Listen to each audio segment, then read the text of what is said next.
अरे भाई, उनके बुनियाद ही गलत है। जो राष्ट्रपिता महात्मा गांधी के सपनों को चूर करने में के लिए लगे हुए हैं, उनको कभी कामयाबी नहीं मिल सकती है। चलिए बस हम छोटा केंद्र सरकार की तरफ से है, लेकिन हमारा जो आकलन है, हमने जो आकलन किया है कि हमको इतना राशि की जरूरत है। आपने बताया ना कि 3,638 करोड़ रुपया 0.58 करोड़ रुपया का हमने एक आकलन करके दिया है। तो ये टीम आ रही है और टीम आने के बाद जो भी होगा हम समझते हैं केंद्र सरकार से मदद मिलेगा। हम लोग आशान्वित है और उसके बावजूद भी हमारा स्टेट का जो खजाना है उससे भी माननीय मुख्यमंत्री जी सदैव बोलते रहे हैं कि हम देंगे। बाढ़ पीड़ितों को कोई भी तकलीफ नहीं होगी, कोई परेशानी नहीं होगी।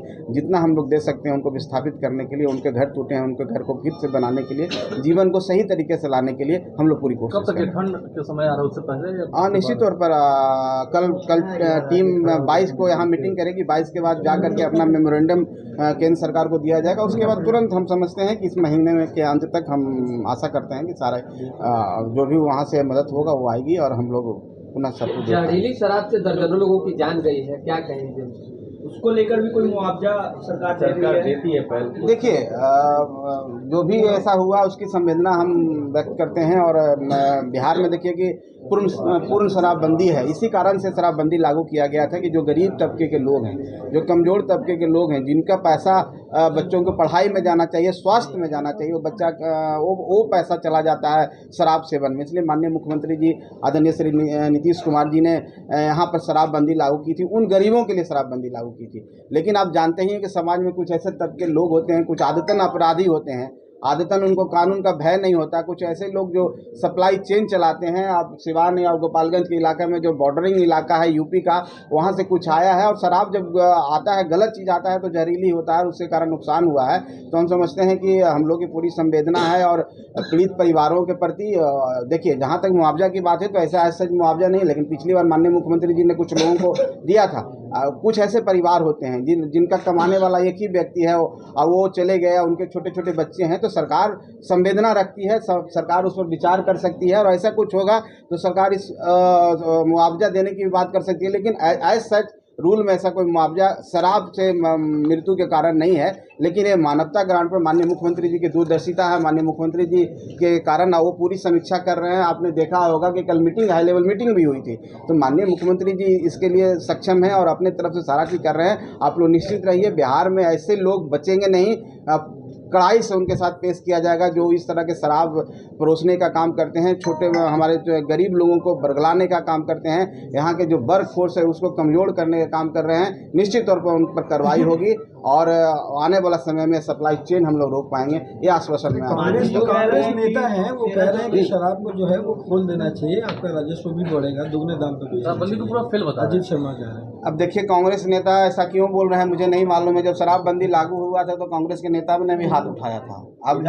अब जब सब लोग हाथ उठाए हैं और आज लोग कह रहे हैं कि अब तो कुछ एक और नई पार्टी है वो भी कह रहे हैं कि 2 अक्टूबर को गांधी जी की जयंती पर बोल रहे हैं खोल देना चाहिए। तो लेकिन कहने वाले कहने, आप इस बात को मानेंगे कि शराब जो सेवन लोग करते हैं, अमीर लोग जो सेवन करते हैं वो तो बहुत लिमिटेड करते हैं, उनको कुछ नहीं, लेकिन गरीब के लिए अभिशाप है।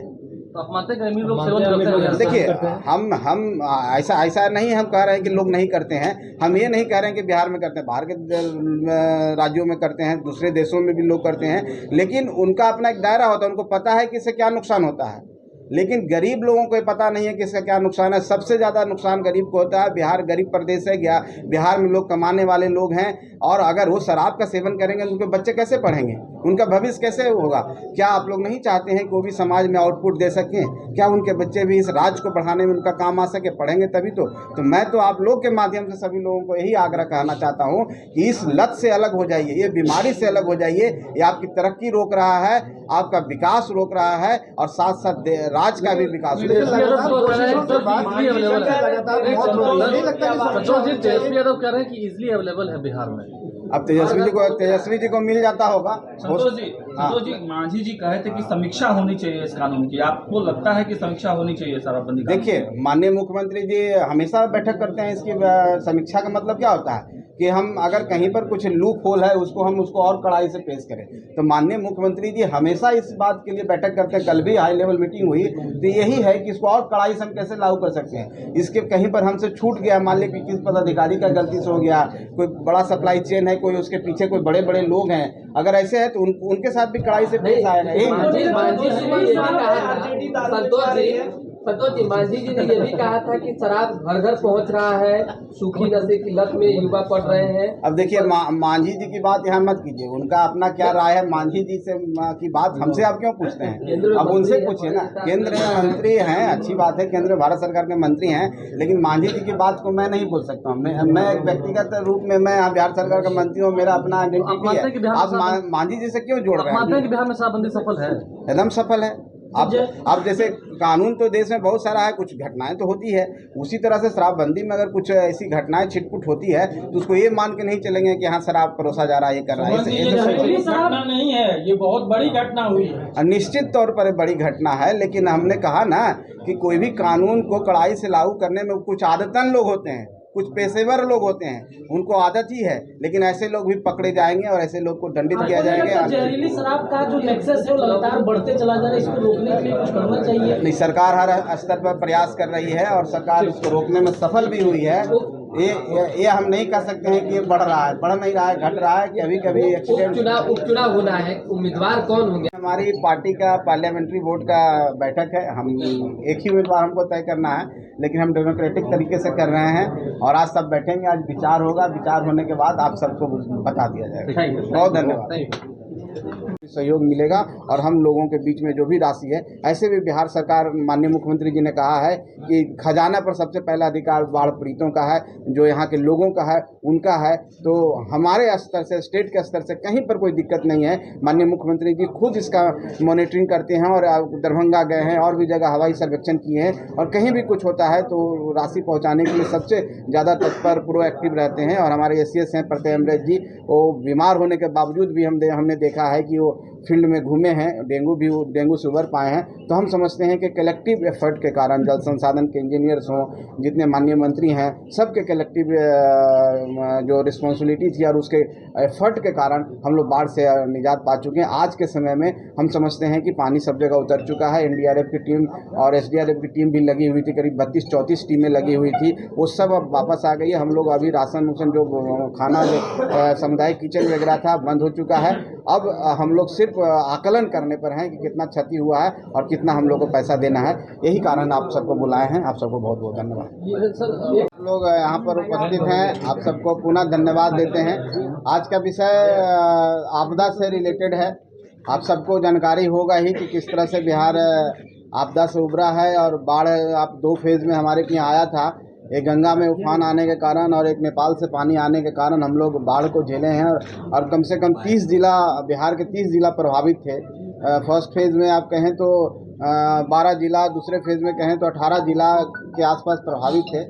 और मैं आपके माध्यम से सभी अपने प्रशासन के पदाधिकारियों, खास करके जिला पदाधिकारी जो संबंधित जिले के थे और आपदा से जुड़े लोग, चाहे स्वास्थ्य विभाग से जुड़े, जल संसाधन के जितने भी कर्मचारी, चाहे इंजीनियर्स से पदाधिकारी, सब ने बाढ़ स्तर पर, एक युद्ध स्तर पर काम किया और उसको हम लोग आज सफल हो पाए हैं कि इस आपदा से निपट पाए हैं। आपको मैं जानकारी देना चाहता हूं कि करीब हम लोग जब बाढ़ का समय था तो हमने माननीय मुख्यमंत्री जी के द्वारा, उनके निर्देशन से और माननीय मुख्यमंत्री जी के कर कमलों के द्वारा पीड़ित जो परिवार हैं उनको पैसा दिया गया। करीब 605 करोड़ रुपया 7,000 के हिसाब से हमने डीबीटी के माध्यम से लोगों को दिया है। फसल क्षतिपूर्ति के लिए हम लोग करीब 491 करोड़ रुपया अभी दिए हैं। अभी भी उसका आकलन चल रहा है और कहने का मतलब है कि अभी कितने घर टूटे हैं, कितने पशुओं को नुकसान हुआ है, और सब आकलन कर रहे हैं। और हम लोग उसको आकलन करने के बाद जो भी राशि आएगी हम लोग लाभुक के खाते में डीबीटी करेंगे और लोगों को देने का काम करेंगे। हम आपको और भी बता देना चाहते हैं कि इस पूरे फेज़ 1 और फेज़ 2 में 81 लाख से ज़्यादा लोगों को हमने खाना खिलाया है। और हमारे यहाँ 27 राहत शिविर चले हैं, जैसे 11,040 लोगों को हमने राहत शिविरों में ठहराया था और उनको फिर सुरक्षित जगह पर पहुंचा देने का काम किए हैं। एक चीज़ और है कि केंद्रीय टीम हमारे पास आ रही है, जो 7 सदस्यीय केंद्रीय टीम आ रही है। श्री पार्थ सारथी जी संयुक्त सचिव गृह मंत्रालय के हैं, उनके द्वारा जो 20 तारीख को 21-22 को दौरा करेगी बाढ़ प्रभावित क्षेत्रों में, और 22 तारीख को यहाँ ऑफिशियल मीटिंग होगी। उसके बाद आकलन होगा और वो आकलन कर करके केंद्र सरकार को भेजा जाएगा। लेकिन हम लोग अपने तरफ से 3,638.58 करोड़ रुपया का डिमांड किए हैं। ये हमारा ऐसा आकलन है कि हम लोग 3,638.58 करोड़ रुपया का हमने एक डिमांड केंद्र सरकार के पास भेजा है, और उसी डिमांड के आलोक में केंद्रीय टीम आ रही है और वो आकलन करेगी अपने स्तर से, और आकलन करने के बाद वो हम लोग को जो भी राशि उपलब्ध होगा, हम लोग आगे जो जिनका घर का क्षति हुआ, पशु का क्षति हुआ, और भी रिहेबिलिटेशन प्रोग्राम चल रहा है, वो सब काम हम लोग करेंगे।